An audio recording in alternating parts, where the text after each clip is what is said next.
Selamat malam dan salam sejahtera buat kita semua.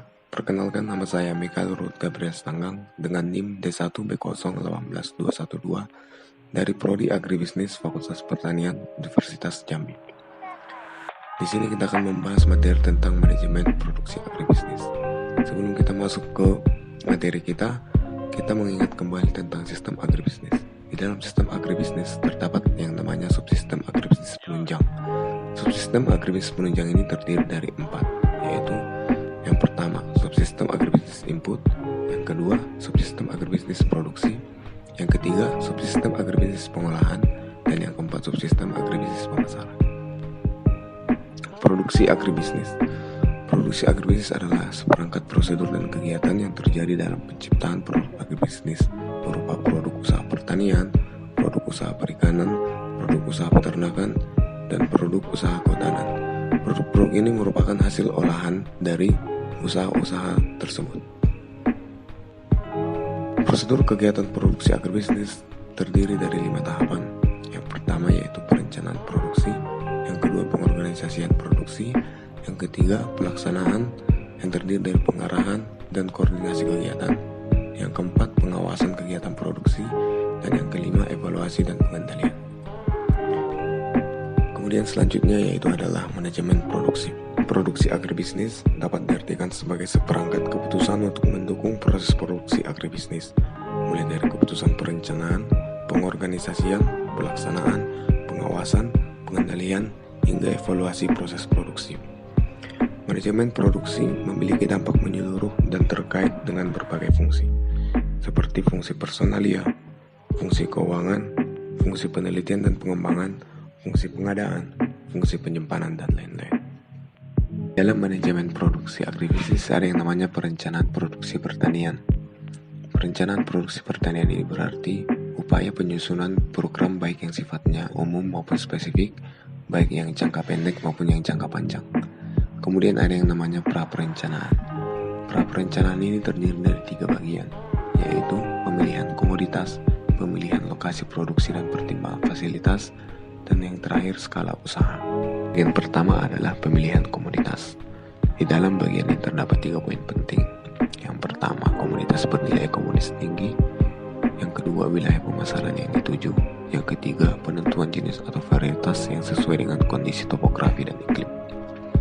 Bagian kedua terdapat dari 4 poin. Bagian ini merupakan pemilihan lokasi produksi dan penempatan fasilitas. Di dalam bagian ini, poin pertama itu adalah ketersediaan tenaga kerja, jumlah spesifikasi, mutu tenaga kerja, upah regional, dan perdagangan tenaga kerjaan. Yang kedua, ketersediaan prasarana dan sarana fisik penunjang. Yang ketiga, transportasi dan perhubungan, komunikasi, penerangan, pengairan, dan lokasi pemasaran yang dekat. Yang keempat, ketersediaan insentif wilayah kebijakan Pemda, pajak, peraturan ketenagakerjaan, kebijakan investasi, budaya pelayanan publik atau birokrasi. Kemudian bagian ketiga itu adalah skala usaha pertanian. Dalam bagian ini terdapat 3 poin penting, yaitu yang pertama, skala usaha tergantung ketersediaan input dan kekuatan pasar. Yang kedua, skala usaha besar belum tentu memiliki economics of scale tinggi. Yang ketiga, karakteristik produk pertaniannya yang khas. Setelah kita membahas tentang perencanaan produksi pertanian, sekarang kita akan membahas tentang pengorganisasian input-input dan sarana produksi pertanian. Pengorganisasian input dan sarana meliputi yang pertama, pengolahan, yang kedua, persediaan, yang ketiga, pengadaan atau pembelian, dan penyimpanan, pengalokasian, pemeliharaan, atau pengorganisasian. Kemudian ada yang namanya alokasi atau penempatan berbagai input dan fasilitas yang digunakan proses produksi sesuai jumlah, mutu, dan kapasitas. Lalu ada optimasi penggunaan sumber daya sehingga output maksimum dengan biaya minimum atau tepat. Kemudian pengorganisasian sumber daya manusia. Pengorganisasian sumber daya manusia terdiri dari 2 poin. Yang pertama, penempatan setiap personal pada posisi sesuai kompetensi dan skill. Yang kedua, job description yang jelas.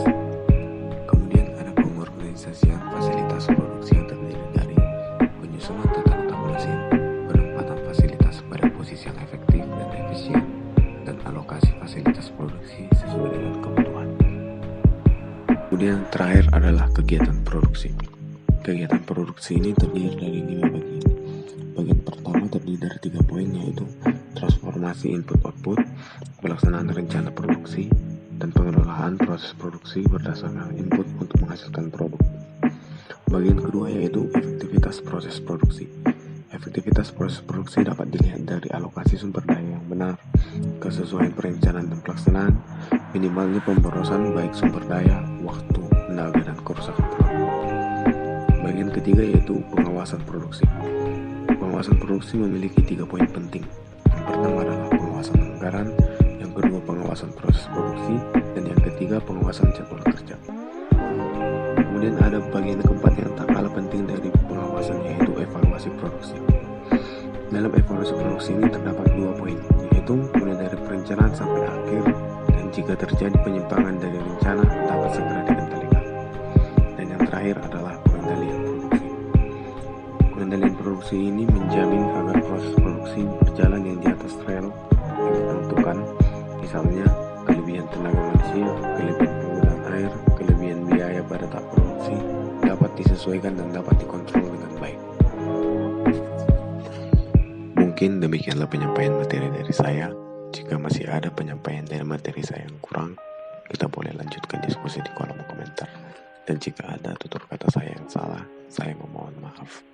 Tetap ikuti protokol kesehatan, jaga jarak, tetap cuci tangan, dan jaga kelangsungan kesatuan negara kita ini dengan menolak Omnibus Law. Selamat siang dan terima kasih.